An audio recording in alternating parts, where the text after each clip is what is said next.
আসসালামু আলাইকুম সুপ্রিয় দর্শক, শুভেচ্ছা জানবেন। আরো একবার মার্কিন প্রেসিডেন্ট ডোনাল্ড ট্রাম্পের পরিকল্পনাকে ভেঙে খান খান করার জন্য একটা সূক্ষ্ম পরিকল্পনা হাতে নিয়েছেন ইরানের সর্বোচ্চ নেতা আয়াতুল্লাহ আলী খামেনি। কি সেই পরিকল্পনা যা ডোনাল্ড ট্রাম্প নেয়ার চেষ্টা করেছেন এবং যা ভেস্তে দিচ্ছেন ইরানের সর্বোচ্চ নেতা, সেটি আলোচনা করব এই কন্টেন্টে। আমি আরওয়ার সাদি আপনাদের স্বাগত জানাচ্ছি। সবার কাছে অনুরোধ থাকবে আপনারা এই চ্যানেলটি সাবস্ক্রাইব করবেন, লাইক, শেয়ার দেবেন। মার্কিন প্রেসিডেন্ট ডোনাল্ড ট্রাম্প বলেছেন সাংবাদিকদেরকে যে যদি ইরানের সরকার পরিবর্তন হয়ে যায় তাহলে সেটি সবচেয়ে ভালো ঘটনা হয়। এখন ইরানের যে সরকার সেটি ইসলামী বিপ্লবের পর 1979 সালে তৈরি হয়েছিল। প্রথম আয়াতুল্লাহ ছিলেন মিস্টার খোমেনি এবং তারপর নতুন আয়াতুল্লাহ হয়েছেন আলী খামেনি। এখন যে শাসন আমল চলছে, যে সরকার চলছে, সেটি আলী খামেনি সরকার। এখন আলী খামেনি একটা সিদ্ধান্ত নিয়েছেন যে যদি কোনো কারণে যুদ্ধ তৈরি হয় এবং যুদ্ধের সময় তিনি যদি বিচ্ছিন্ন হয়ে পড়েন, অর্থাৎ তাকে যদি আত্মগোপনে চলে যেতে হয়, তাহলে কিভাবে ইরান পরিচালিত হবে তার একটা দিক নির্দেশনা এবং পরিকল্পনা তিনি তৈরি করেছেন। একই সঙ্গে যদি তিনি গুপ্ত হত্যার শিকার হন, তাহলে ইরানের যে সরকার, মানে ইসলামী বিপ্লবের পক্ষের যে সরকার, সেই সরকার কিভাবে চলবে সেটিও তিনি ঠিকঠাক করে রেখেছেন। তাহলে দেখা যাচ্ছে যে একটি যুদ্ধ করার পর যদি ইরানের সর্বোচ্চ নেতারা নিশ্চিহ্ন হয়ে যায়, তারপরেও এই সরকারের পতন হচ্ছে না। এই সরকার ঠিকই ইরানের উপর তার নেতৃত্ব ধরে রাখবে, কারণ উপরের পদগুলো যদি শূন্য হয়ে যায় তাহলে নিচের পদগুলো থেকে এসে সেই জায়গা দখল করে নেবে। কি পরিকল্পনা করেছেন Ayatollah Ali Khamenei? Ayatollah Ali Khamenei বলেছেন যে যদি তিনি নির্দেশ দিতে না পারেন বা তিনি যদি যোগাযোগের বাইরে চলে যান বা গুপ্ত হত্যার শিকার হয়ে যান, তাহলে তার জায়গায় ইরানের নেতৃত্ব দেবেন আলী লারিজানি। আলী লারিজানি হলেন এখন বর্তমানে ইরানের নিরাপত্তা প্রধান। তাহলে এই লারিজানি কি ইরানের সর্বোচ্চ নেতা আয়াতুল্লাহ হতে পারবেন? না, তিনি ইরানের সর্বোচ্চ নেতা আয়াতুল্লাহ হতে পারবেন না। কারণ ইরানের সর্বোচ্চ নেতা আয়াতুল্লাহ হতে হলে শিয়া আলেম হিসেবে অত্যন্ত বুজুর্গ এবং সিনিয়র একজন মানুষ হতে হয়, যেটি তিনি নন। কিন্তু তারপরেও ইরানের সব শীর্ষ নেতারা যদি নিশ্চিহ্ন হয়ে যায়, তাহলে যারা এই দেশ পরিচালনা করতে পারবে বা করার যোগ্যতা রাখে, তাদের মধ্যে আয়তুল্লাহ আলী খামেনি এই লারিজানিকে রেখেছেন। এই লারিজানি ইরানের যেই সুপ্রিম নিরাপত্তা কাউন্সিল রয়েছে তার সেক্রেটারি হয়েছিলেন এবং এই নিরাপত্তা কাউন্সিল ইরানের পররাষ্ট্র নীতি বিষয়ক সিদ্ধান্ত নিতে পারে এবং ইরানের যে কোনো সিদ্ধান্ত ইরানের সর্বোচ্চ নেতাকেই অ্যাপ্রুভ করতে হয়। এখন ধরুন এই যে গত 12 দিনের যে একটা যুদ্ধ হয়েছিল, ইসরায়েল যখন ইরানকে আক্রমণ করেছিল, এর আগে কখনোই আমরা এরকম আলোচনা শুনিনি যে আয়তুল্লাহ আলী খামেনির নিরাপত্তা সংকট রয়েছে বা তার জীবন মরণ সংকট রয়েছে, তাকে মেরে ফেলা হতে পারে, এ ধরনের কোনো কথা আমরা শুনিনি। প্রথমবারের মতো আমরা ওই 12 দিনের যুদ্ধের সময় শুনেছি যে যুক্তরাষ্ট্র বলেছে কিংবা ইসরায়েলের তরফ থেকে বলা হয়েছে যে খামেনি হলেন তাদের জন্য একটা সহজ টার্গেট। এমনকি মার্কিন প্রেসিডেন্ট ডোনাল্ড ট্রাম্প বলেছেন যে আয়তুল্লাহ আলী খামেনিকে তিনি একটা নৃশংস হামলা থেকেও বাঁচিয়ে দিয়েছেন।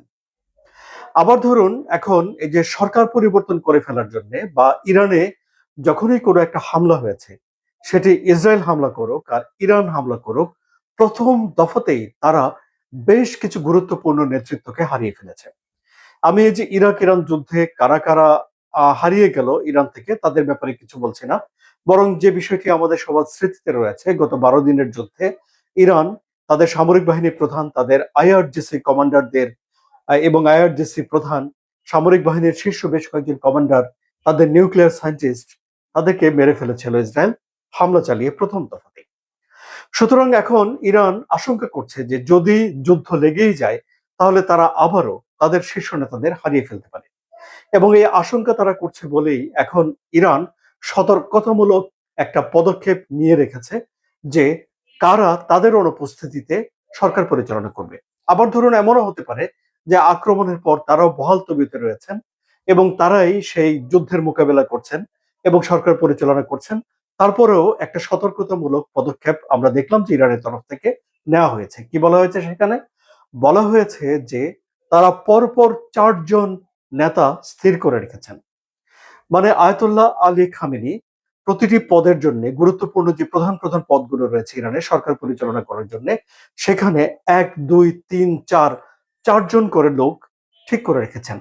একজন যদি কোনো কারণে আত্মগোপনে চলে যান বা মারা যান, তাহলে দ্বিতীয় জন যদি কোনো কারণে নিশ্চিহ্ন হয়ে যান বা আত্মগোপনে চলে যান তৃতীয় জন যদি কোনো কারণে আত্মগোপনে চলে যান বা নিশ্চিহ্ন হয়ে যান, তাহলে চতুর্থ জন সরকার পরিচালনা করবেন, একই পোস্টে থাকবেন।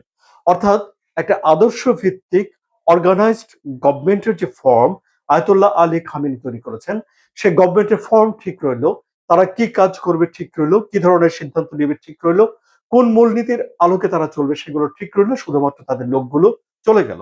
সুতরাং একটি সরকারের একটি সেট আপ চেঞ্জ করলেই যে রিজিমের পতন হয়ে যাচ্ছে তা নয়, বরং এই ইসলামী বিপ্লবের পক্ষের যে সরকার ইরানে তৈরি হয়েছে সেটি সরাতে হলে 4টি রিজিম চেঞ্জ করতে হবে, অর্থাৎ একটির পর একটি তাৎক্ষণিকভাবে জায়গা করে নেবে।